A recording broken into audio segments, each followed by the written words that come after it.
Welcome back and happy Friday. We have a look at those current winds outside right now. You can see that everything for the most part is calm, but we can expect these winds to pick up by about 9 o'clock this morning, and we'll take a look at the wind forecast in just a moment here. But I would say the main talker still remains these really chilly morning temperatures. We're still at 29 degrees in Paso Robles, 35 in San Luis Obispo, 39 in Santa Maria, and 40 degrees in Santa Barbara. Satellite radar shows that we do have clear skies, though, and a few warnings and advisories in place. We still have this air quality warning.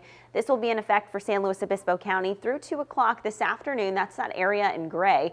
Frost advisory in place through 9 o'clock for San Luis Obispo and Santa Barbara counties, because those morning temperatures right around the low 30s. And also this area in purple will have a hard freeze warning in effect until 9 as well. Inland Valley communities in SLO County have temperatures between about 23 degrees, some areas around 26 degrees.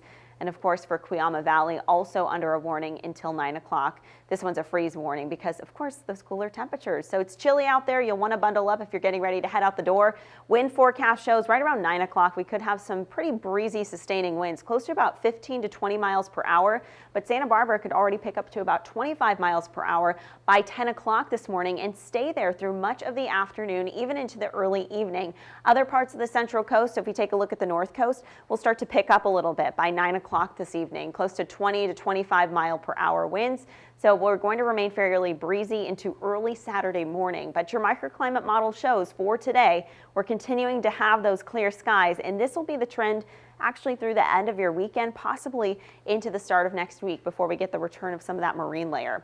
Temperatures for your weekend, they look pretty good. Upper 60s for the beaches. Coastal valleys warming up to about the upper 70s on Saturday, mid 70s on Sunday, and those daytime highs for the Inland Valley communities a little bit warmer there. Much of the region will be in the low 80s both Saturday and on Sunday as well. So looking really good for your weekend ahead. But for today, temperatures mostly in those upper 70s for the coastal and Inland Valley communities. There's a few exceptions to that. We have low 80s in the forecast for Solvang, and for the 5 cities region, low to mid 70s. So a little bit warmer along the coastline, low to mid 70s as well for the North Coast. And we're right around those upper 70s today for San Miguel and Atascadero. Back to you.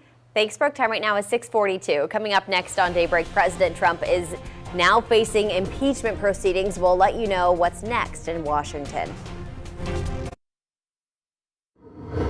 Welcome back. Developing news out of Washington this morning. President Trump is officially the 4th president to ever face impeachment proceedings. Now that the vote is behind him, Tracy Potts is on Capitol Hill to explain what's next.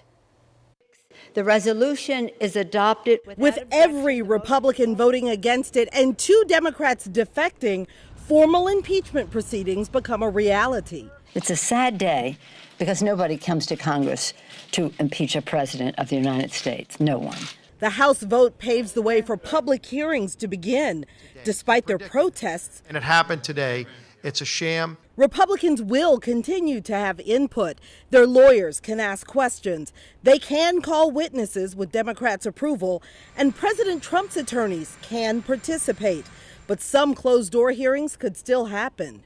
It gives authority for open hearings, but they cannot go back and fix what is a fundamentally tainted and unfair record. At issue, whether President Trump traded foreign aid to get Ukraine to investigate a political rival. He says this is all about winning next year's election. The Democrats are desperate. They're desperate. They have nothing. Next, public hearings.